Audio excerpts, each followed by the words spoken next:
There are moments in a man's life when everything becomes perfectly clear. Not in a dramatic way, no lightning bolt, no revelation from above. Just a quiet morning, a cup of coffee going cold on the counter, and the sudden understanding that you have been a fool for far too long. I remember standing at my kitchen window, watching the sun come up over the backyard I had spent 30 years building. The garden my late wife Eleanor planted along the fence.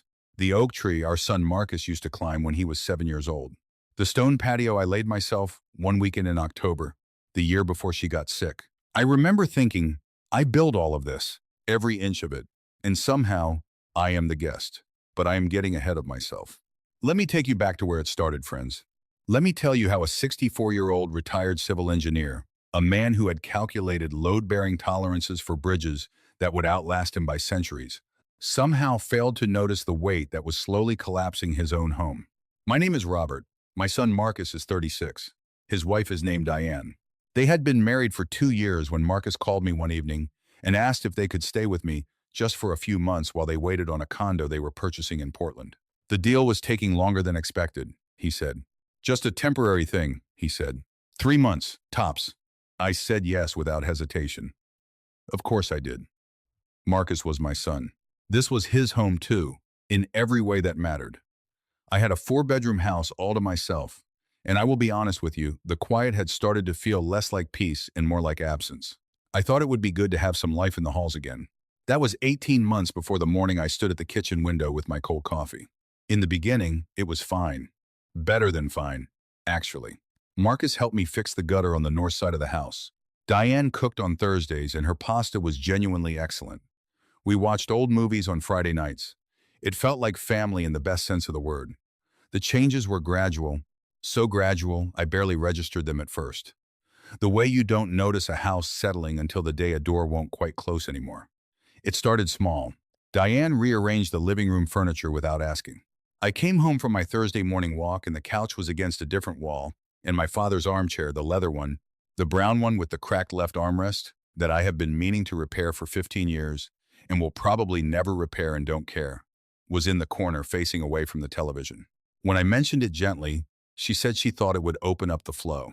I moved the armchair back the next day. She moved it again by the weekend. I let it go. Then came the pantry reorganization. My kitchen, which I had operated successfully for over 3 decades, was apparently arranged incorrectly. Diane helpfully relabeled everything and moved the coffee I had been keeping on the second shelf since 2009 to a basket above the refrigerator that required a step stool to reach. I am 64 years old, with 2 good knees. I retrieved my coffee from the basket and put it back on the second shelf. The next morning it was above the refrigerator again. I let that go too. You are probably wondering, and I know some of you are thinking it right now, why a grown man would let these things happen in his own home. I have asked myself the same question many times since. The honest answer is this: when it is your child, even your adult child, something in you is always hoping they will find their way back to themselves. Marcus was not a bad man. He was a kind man who had married a woman with very particular ideas about how the world should be arranged, and he did not yet understand that how the world should be arranged always meant arranged to her benefit. So I kept the peace. I adjusted.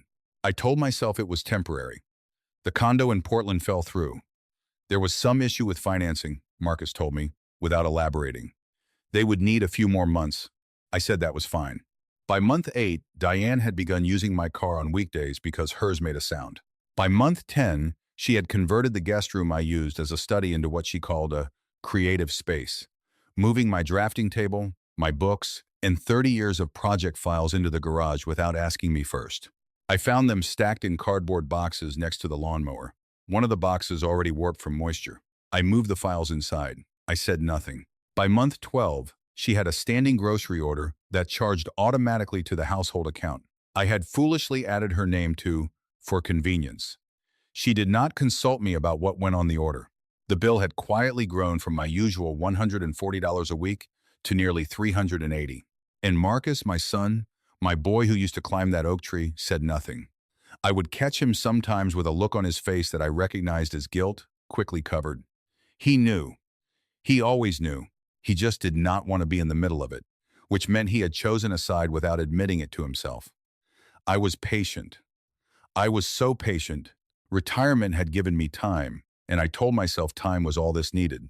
Then came the afternoon in November when Diane sat across from me at my own kitchen table, the table I had bought with Eleanor at an estate sale in 1987, the table where Marcus had done his homework every evening for 12 years, and she told me her family would be coming for Thanksgiving. I said that sounded lovely. How many people? She looked at me with the particular expression she had when she felt that explaining something to me was beneath her. My parents. She said, my sister and her husband, my Aunt Carol and Uncle Pete, my cousin Jamie with his girlfriend, and my grandmother. She's 81, so she'll need the guest room. I did the counting. That was 10 people. I told her that was a full house. I asked where everyone was planning to sleep. She had it all worked out. Her grandmother in the guest room, her parents in my room. I want to pause right there. Her parents in my room. I asked, very calmly, where she expected me to sleep. She said I could take the pullout in the den. I looked at her for a moment. Then I looked at Marcus, who was studying the grain of the kitchen table with profound concentration. I said I would think about it. That night I did some thinking. Not about Thanksgiving, about everything. About 18 months of gradual occupation.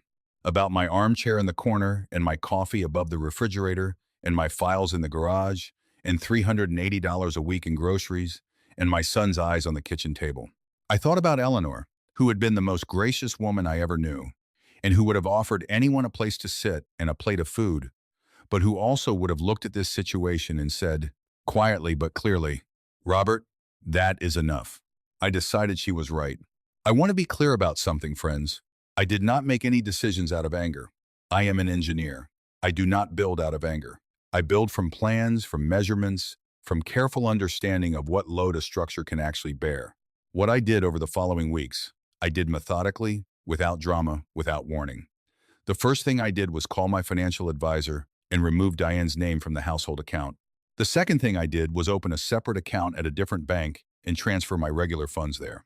The third thing I did was call my attorney, a sharp woman named Patricia, who had handled Eleanor's estate and who had a way of looking at a situation and immediately identifying what needed to be done. I told Patricia I wanted to revisit the arrangements on the house. She listened. She asked a few questions. She said she would draw some things up. I did not tell Marcus any of this. I did not tell Diane. I said very little to either of them about anything over the next several weeks. I was pleasant at dinner. I asked how Marcus's work was going. I watched the news. I went to bed at my normal time. What I did notice during those weeks was that the household account charges had stopped because there was nothing to charge. But Diane did not ask me about it directly. She mentioned twice that the grocery order hadn't gone through, and I said I'd had some banking hiccups and was sorting it out. She accepted that. Then, the week before Thanksgiving, she came to me in my study, my real study, which I had quietly reclaimed, moving my things back from the garage on a Tuesday while she was out for the day, and she told me she needed me to go to the grocery store. She handed me a list. Friends, I looked at that list. It was 4 pages long. It included 2 turkey breasts, a ham, 7 side dishes worth of ingredients, 3 bottles of wine that cost more than my first car payment, flowers for the table, and I am not making this up, a charcuterie platter that she specified should be artisanal. I told her I would look it over.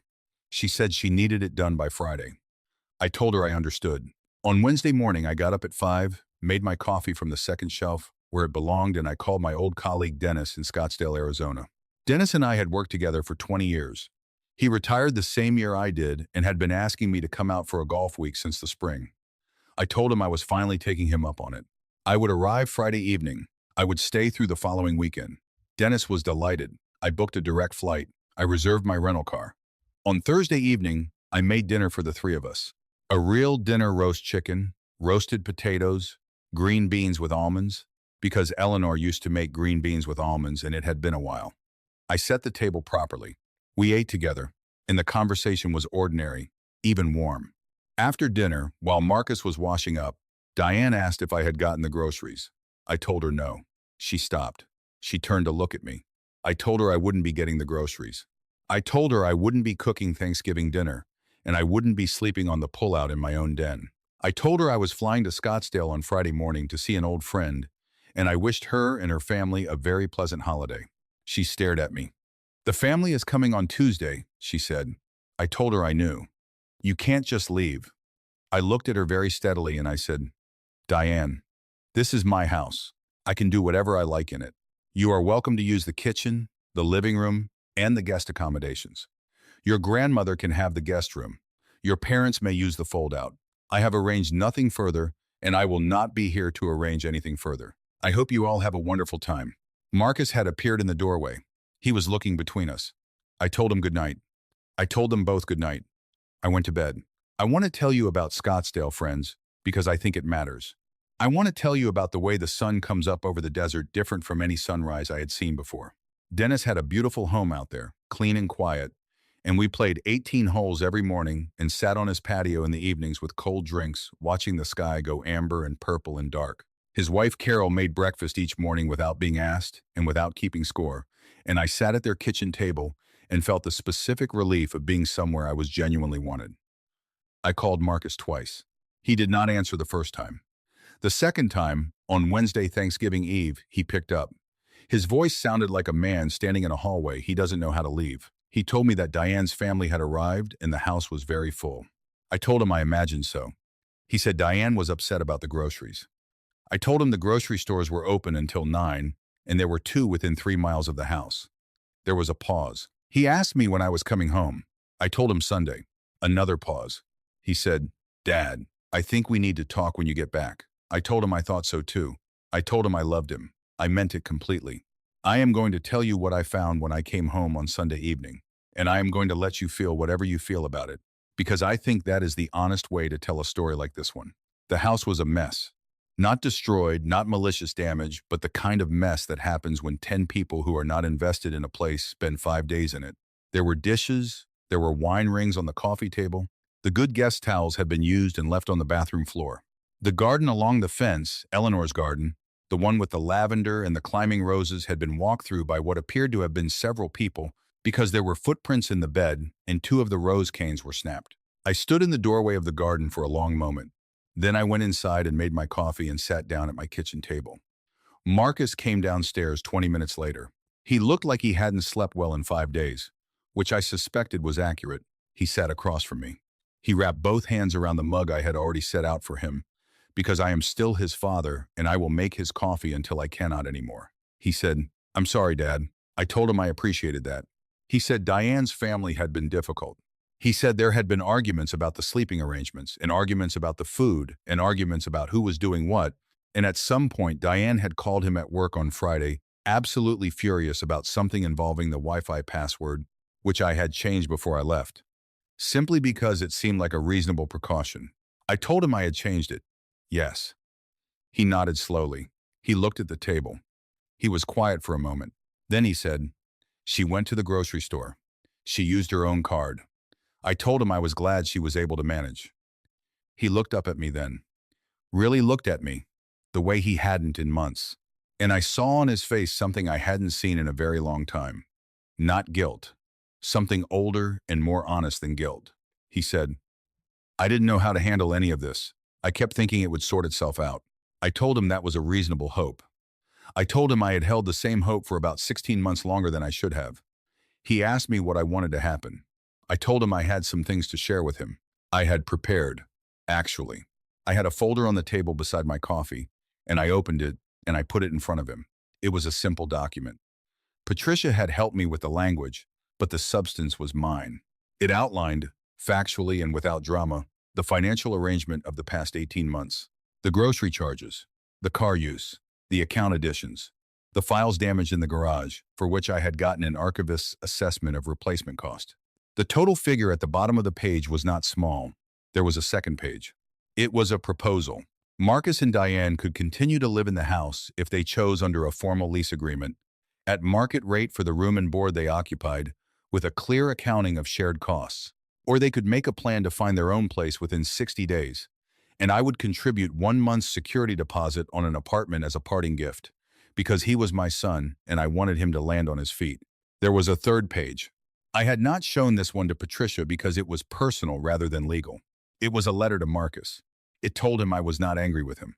It told him I had watched him become a man who did not speak up for himself or for anyone else, and that I did not entirely blame him for this, but that I was not able to keep providing the conditions that made silence easy. It told him I believed he was better than this. It told him I loved him. It told him that what I was asking for was not money, not even respect in the technical sense, but simply honesty. The honesty to say what we needed from each other and to keep our agreements. He read all 3 pages without speaking. When he finished, he set the papers down on the table very carefully, as if they were fragile, and he sat with his hands around his mug for a while. Then he said, "The condo in Portland. There was never really a delay with the financing. I waited." He said, "Diane didn't want to move there. She decided she liked it here better. I told him I appreciated him telling me that." He said, "I should have told you that 16 months ago." I told him he should have, yes. We sat in the kitchen for another hour. We talked in a way we hadn't talked since Eleanor died, not around things, but directly at them, the way you have to when you've stopped pretending the structure is sound and you finally want to actually know what you're dealing with. It was uncomfortable, and it was also, underneath the discomfort, a relief in the way that taking off a too tight shoe is a relief. You hadn't realized how much it had been hurting until it was gone. Diane came downstairs midway through. She looked at the folder on the table and at our faces, and she read the room accurately, because whatever else she was not unintelligent. She got herself coffee and went back upstairs. I will tell you how this resolved, because I think you deserve to know, friends. Marcus and Diane took the 60 days. They found a 2-bedroom apartment about 4 miles from my house. I paid the security deposit as promised. On the day they moved out, Marcus carried the last box to the truck himself and then stood in the driveway for a moment and looked up at the house. He said, "I forgot how much I loved this house when I was a kid." I told him it was still going to be here. He asked if he could come for dinner on Sundays. I told him every Sunday I was in town, without exception. He came the following Sunday. He came alone, which I noted but did not comment on. He sat in his usual chair, the one to the left of mine, the one he'd sat in since he was small enough that his feet didn't reach the floor. I made roast chicken again because I was in the mood for it. We watched a game afterward. It was a quiet evening. Nothing dramatic. Just a father and his son in a house that felt, for the first time in 18 months, like it belonged to both of them in the right proportions. I moved my armchair back to its original position the morning after they left. I moved the coffee back to the second shelf. I looked at Eleanor's garden, and I saw that 2 of the rose canes would come back in spring, and the third might not, but the lavender was untouched, and it smelled the same as it always had. There is one more thing I want to tell you, and then I'll let you go. A few weeks after Marcus moved out, Diane sent me a message. Not an apology exactly, I don't want to mischaracterize it. It was more of an acknowledgement. She said she thought things had gotten complicated, and that she hoped there were no hard feelings. I thought about that message for a few days before I replied. I told her there were no hard feelings. I told her I genuinely hoped she and Marcus built something good together, because Marcus deserved that, and so did she. And the 2 things were not in conflict with each other as long as they were building it with their own hands, in their own space, on their own foundation. I don't know if she understood what I meant. I think Marcus did. He texted me the next morning. Just 3 words. "Thank you, Dad. That was enough." That was more than enough. Friends, I spent 30 years building structures designed to hold weight without failing. I know what a foundation looks like when it's sound, and I know what it looks like when it's been compromised. I know that sometimes the most important engineering decision you can make is not how to reinforce what's there, but when to stop reinforcing something that was built in the wrong place to begin with and start over from solid ground. My house is quiet again. I make my coffee in the morning and I sit at my kitchen table and I watch the sun come over Eleanor's garden. My armchair is exactly where it belongs. Some mornings, Marcus calls on his way to work, just to check in, just to talk. I pick up every time.